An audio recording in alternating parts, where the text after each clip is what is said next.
Right, so what are resonance structures? They are Lewis structures that show multiple possibilities for the position of a double bond in the same molecule. And why do we care about them? Well, they're particularly useful because they help us identify molecules that have delocalized electrons. And delocalized electrons are simply electrons that can move freely over part of, or perhaps even the whole molecule. In this video, we're going to have a look at three examples.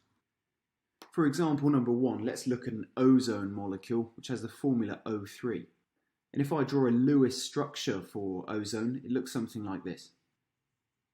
And what you'll notice in this molecule is that I could redraw it, but switching the position of the single and double bond, something like this. By doing so, I still have exactly the same molecule, but the double bond is just in a slightly different position. And if I can do this without changing what the molecule is, we call these two Lewis structures resonance structures. Now, if we were asked to make a bond length prediction for the two oxygen-oxygen bonds, I would expect that from looking at my Lewis structures here, one of those bonds would be shorter than the other. And I would predict this because I know that a double bond is shorter than a single bond. However, if I look at the experimental data, what we find is that both oxygen-oxygen bonds are actually the same length. So let's have a look at the actual numbers for bond length and see if we can work out what's going on.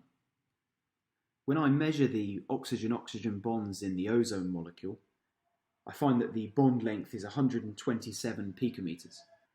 And that's true of both bonds. If I compare that number to an oxygen-oxygen single bond, we get a value of 148 picometers. And if I consider an oxygen-oxygen double bond, we find it has a length of 121 picometers. So you'll notice that the bond length of both oxygen-oxygen bonds in the ozone molecule lies in between the expected lengths for a single bond and a double bond. And this suggests that a molecule of ozone is actually some kind of combination of the two Lewis structures or resonance structures that we've drawn on the left. So we can represent the combination of these two resonance structures something like this. And you'll notice that to represent the left-hand bond, which is a combination of a double and a single, I put a single line with a dotted line above it. And the same is true for the bond on the right. Again, we have a combination of a single bond and a double bond, so I'll represent that with a single line and a dotted line above it. We call this slightly strange-looking diagram a resonance hybrid. The dotted lines in the diagram represent the pair of electrons that can actually move freely between those two positions, and we call these electrons delocalized electrons. One important thing to note here is that my resonance hybrid is no longer a Lewis structure because it doesn't show all of the valence electrons. It's only interested in the bonds between atoms and showing delocalization. Let's try a second example. For this example, let's have a look at the carbonate ion. And here's a Lewis structure for a carbonate ion. Again, you'll notice that I can draw an identical structure, but simply moving the double bond to a different place. And in this example, there's actually a third position I could draw the double bond. So for the carbonate ion, there's actually three resonance structures that I can draw. And if I was given any one of these structures, I might make a prediction that one of the bonds would be shorter than the other two, because there is one double bond and two single bonds in each structure. But as with the previous example, the experimental data shows that all of the carbon to oxygen bonds are actually the same length. Let's have a look at the specific values for bond length. In the carbonate ion, we find that all of the carbon-oxygen bonds are 128 picometers.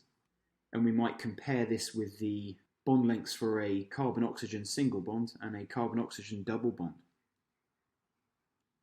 Again, you'll notice that the bond length for the carbon-oxygen bond in the carbonate ion is somewhere between the length of a single and double bond.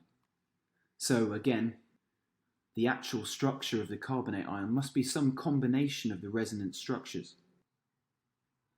And in this case, because the double bond could be placed identically in three different positions, you'll see that I've used dotted lines to represent delocalized electrons that can be in any of those three positions. And this is why the bond lengths we find in the experimental data lie in between those for a single and double bond. Let's now have a look at a third and final example. So here is the example of benzene, and this has a slightly unusual cyclic structure or ring structure, which I would represent in a Lewis structure like this. As with the previous examples, you'll notice that I could actually draw the 3 double bonds in a slightly different position without changing what my molecule is.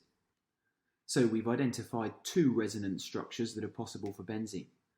Now, looking at any one of those 2 structures, I would predict that 3 of the bonds are shorter than the other 3, because there are 3 double bonds and 3 single bonds. However, again, the experimental data indicates that actually all the carbon-to-carbon bonds are the same length. As you probably will have guessed by now, if I look at the actual data for these bond lengths, you will see the value for the carbon-carbon bonds in benzene, which are all 140, lies in between the expected value for a single bond and a double bond. So again, the actual structure of benzene must be some combination of those 2 resonance structures. In this example, you'll see that the dotted line now extends between all of the carbons.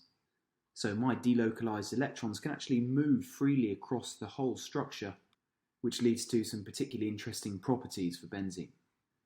As a simplified version of this resonance hybrid, you'll often see benzene represented like this, where each of the points of the hexagon are representing the carbon atoms, and the ring in the middle is representing the delocalized electrons. And there you have it. Those are the 3 important examples to know, so let's now see if we can quickly summarize the key points. Firstly, resonance structures are simply Lewis structures that show multiple possibilities for the position of a double bond in the same molecule. They're useful because they indicate the presence of delocalized electrons. When we've identified the resonance structures for a molecule or an ion, we can combine them into a single structure called a resonance hybrid. And these resonance hybrids represent the actual structure of the molecules or ions as supported by experimental data. In this video, we looked at bond length data.